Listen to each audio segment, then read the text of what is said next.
trigger happy and I give less than a fuck. Love me or hate me, I'ma show enough, rip shit up. It's Mr. Nothing, nice on a mic stand. Mic in the left and the zest in my right hand. I took a puff, had enough now, hold up. If that was Indo, niggas getting rolled up. What's going on, folks? This is Acid Root. So I've got an EP review by Korn to do. Now, Korn, the rock band Korn, has not put out very many EPs. I want to say this is basically like the only one, but it's been quite some time since I reviewed Korn.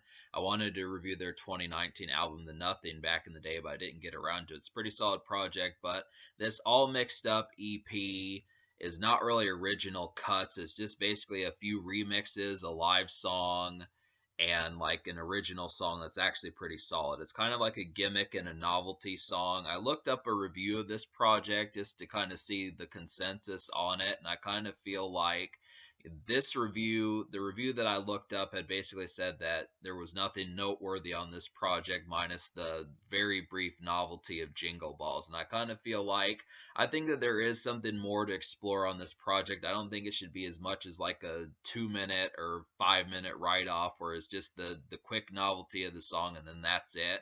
I definitely feel like this project has more life than just a brief kind of tax write-off and that's about it. I would just have to kind of say that I do think that there's not a lot to this project and it kind of has some missed opportunities. I mean, really, this project was intended as like an EP, as like a bonus disc to the Korn 1999 album Issues. And it has some okay stuff on here, but I do feel like it's more of like a missed opportunity more than much else because it only has 5 songs. And then on top of that, you basically have to understand the fact that there's just not a bunch to really carry the project. It's worth it. I mean, if you're going to pay $6, I think 2 songs out of 5 that are worth the price of $6 is pretty much there. But it's not a classic EP, and it's difficult to really have too much. I mean, it's short-lived. I'll just put it that way. This project is definitely short-lived, but I think it's like a kind of miniature shot in the arm for Korn fans just because it does have some bonus cuts that you basically can't find anywhere else. So it's still essential, but it's just very short-winded. Because there aren't any singles off this project, and this was just a bonus disc, I'll just go ahead and talk about the lone brand new song that's on here. I'll go ahead and talk about the lone brand new song that's on here, and it's called Jingle Balls. So basically, this is just Korn doing the holiday song Jingle Bells with like a rock version of that, and it's actually pretty solid. I give it credit.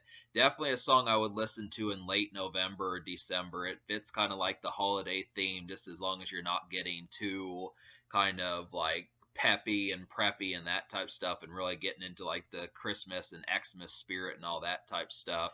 I just would have to say, like, it stands to reason as this being a pretty solid holiday song, and definitely I would not mind hearing this song in like November and December on the radio in terms of holiday music if you're a fan of rock music also. I feel like Korn did an outstanding job of like a Christmas rock song that without selling out and kind of being a pansy or something like that. I just would say it works. It's pretty solid. Even has like a mosh pit part in the song, so it kind of does the jingle bells lyrics, but then right in the middle of the song is this pretty rock solid mosh pit part of the song, which just allows you to get crazy like a typical Korn song. So that's pretty kick-ass. And the only other song I really felt like was of note on this project that's really worth it is just the Good God Dub Pistols mix, which I really feel like this is a pretty crazy Korn song. I definitely feel like it got a lot crazier than I would have expected. Really kind of sounded like, to me, like a 2000s kind of party song, something that you would have heard in like Fast and the Furious, or like, you know, one of those, like if you watched a DVD movie from the 2000s and it kind of plays that rock music where it tells you not to pirate music, I kind of felt like that's kind of like a party song. It sounds very similar to the anti-privacy rock song that you heard kind of when you're getting ready to watch the movie and stuff, but it's good. I mean, I definitely feel like it's a pretty good party starter. It's kind of nice bop to kind of kick back to.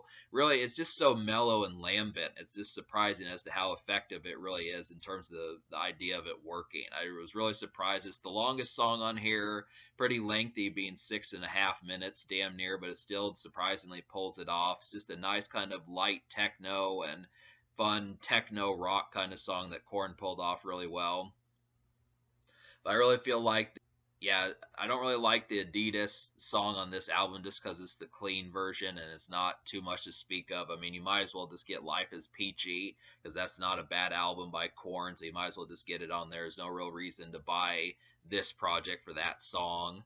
And Got the Life tries to be like a decent techno song, but I really didn't like that they kept the original version of Got the Life in the verses. I felt like the chorus and like the intro and outro were good and a real nice techno vibe, but they should have come up with something clever to put in like the verses for where the Got the Life song sounds just like the regular one. I felt like it could have been way more effective had it done that because I really like the chorus, the way that it really turns into like this monster techno song in the chorus, but it needed something crazy to kind of switch it up and give it like a real more ambient remix. And then the twist slash shy song, I didn't really like. I was not liking the mixture and the song format of the song. Plus, it's a live song.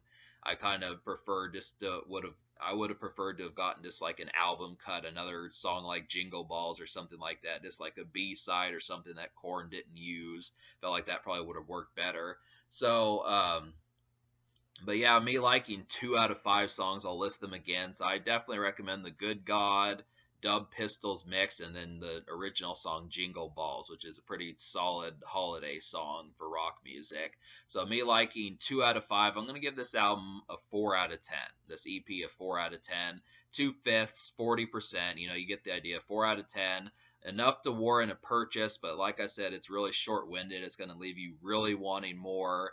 And of course, just with how good a band that Korn kind of is, it's like, damn, you know, they could have. I mean, I know that this is just supposed to be like an extra treat, but it's kind of like an appetizer. I've said this before. It's kind of like on other projects I've said this. It's kind of like an appetizer that just really leaves you hungry. So it does its job of being an appetizer, but it really kind of leaves you clamoring for like the main course. And you know, I think even one more hit song on this project, and it could have been pretty much a home run. I would have definitely said that. So that's kind of the remark there.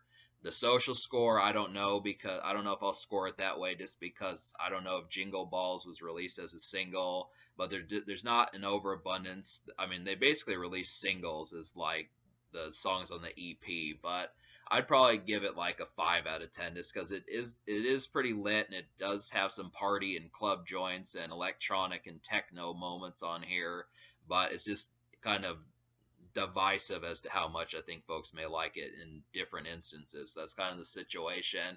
In terms of the future, Korn dropped a project. Like I said, it's been a while since I've reviewed Korn, but Korn actually dropped an album back in early 2022. So that's, I think it's called Requiem or something like that. But I wanted to get this put out just because it's actually a pretty solid release from Korn, and I definitely feel like they had some good moments, and I'm definitely going to purchase this. And this is a pretty rock solid type stuff, despite the fact that it's kind of a brief appetizer. I still think it's worth the $6 or $7 or $8 to get this.